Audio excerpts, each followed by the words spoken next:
Well, hello there, I'm Detroit. I hope you enjoyed this simplest animation ever. It's been a while since I animated anything, so here you go. Today's digital drawing is a nice concept that I thought of the other night while I was trying to fall asleep. It has a lot of storytelling elements that I think I managed to bring into the design quite well. As I'm sketching this scene, I'm gonna talk you through it and tell you a little story. You should subscribe to this channel. Telling stories and drawing is what I do, and 400 people seem to agree with that, so maybe you could join us too? Actually, I feel like for you to understand better what I'm about to tell you, you should already have a picture of the finished illustration in mind, even though the process is only beginning. So have these few seconds to take in the whole picture and see what I mean later. This scene takes place on a cliff. This could very well be the cliff at the end of the world, where the last lighthouse is. This place is both at the end of the world and at the end of the world. The world as you know it might already be dead. Over the last few weeks, a new type of creature was discovered, aptly called the light eaters. What they are in a sense are slimy black worm-like creatures. Their whole goal in life is to eat light, which scientists have found to be their nourishment and also an integral part of their reproductive process. These worms feed on light. They devour it until no light remains. The problem lays in the fact that they are pretty comfortable with darkness. What do you do when a nightmare creature like this lives in darkness and devours all light? Well, in truth, there is not much to do. In less than 30 days, the worms have simply taken over the world. And this is how we find ourselves at the end of the world, on top of this seaside cliff where the last lighthouse is standing. A lighthouse is such a nice conceptual element. It is a source of light, as the name implies, but it is also a strange building with an original and unique purpose. A lighthouse is always lonely and aloof. It is literally a guiding light separating the land and the unknown and fearful ocean. So there already is this whole concept attached to a lighthouse that makes it an interesting building and location. For this one, it is pretty clear that it stands on the edge of a cliff with only one path leading to it. Seeing as the monsters crawl towards it, you know it is surrounded by light eaters. The question is how long it will survive, because you already know it is going to fall like the rest of the world. One note I should add before I go further into the story elements and how the design marries it. In a sense, this drawing is very tentacular. That's just a mass of tentacles. However, making the lighthouse resemble a big pee-pee wasn't my intention. It is just my inability to draw a proper lighthouse cap that makes him mushroomy, let's say.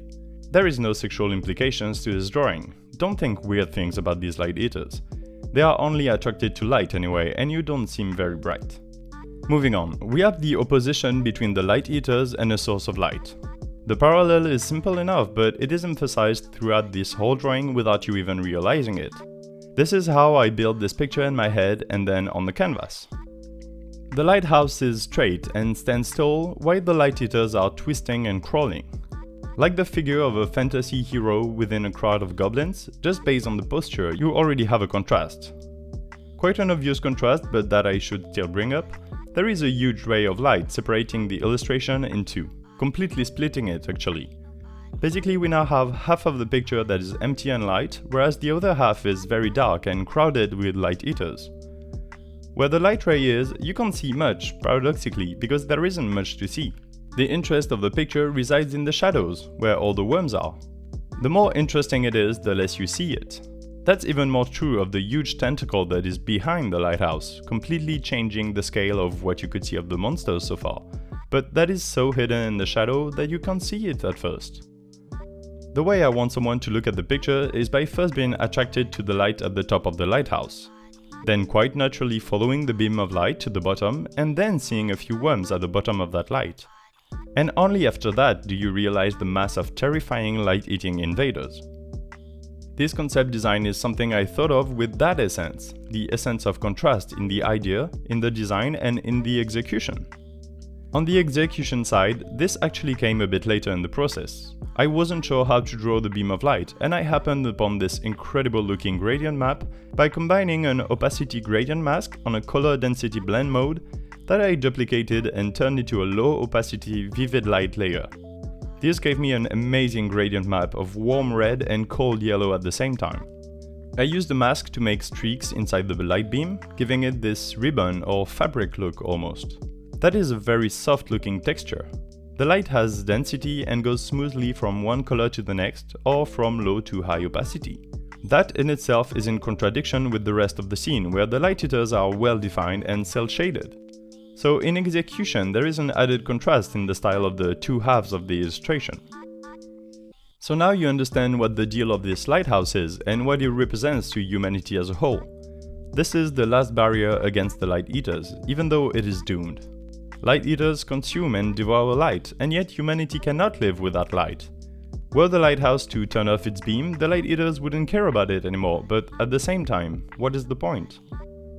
What gives this drawing the last concept element that ties everything together is, of course, the silhouette in the middle.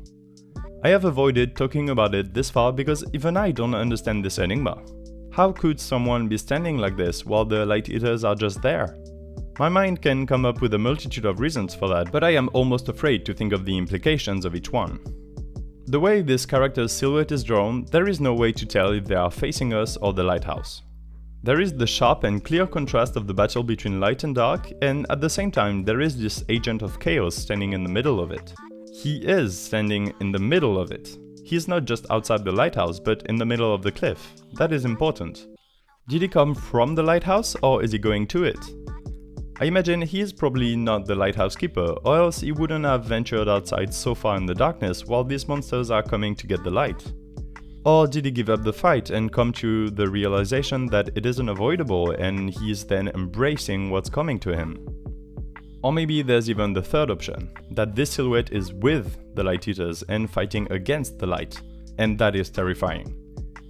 At this point I have built this setting for the story, but this silhouette may be changing everything that we know. I talked about scientists earlier, so that you were thinking more of a logical setting, but maybe that was just a way to fool you, and this really takes place in a fantasy setting rather than a realistic one. Did that silhouette create the light eaters? Or maybe I'm wrong, and this guy really is fighting them. The world is ending after all, but just like we can't peer into the silhouette to see which way he's facing, we can't peer into his intention. This is the story this illustration tells. I'll always be a huge fan of telling stories through my drawings. Making these ideas show up in a still frame is always so interesting to me, it's like a challenge. How can you make a picture that tells more than 1,000 words? I often get technical in these digital drawing videos, telling you how I use gradients and line art and layers, but you tend to lose the storytelling and the real goal of the drawing at the same time. Right now, I'm touching up on the last details of a picture, the different shadows and the light coming from the door of the lighthouse.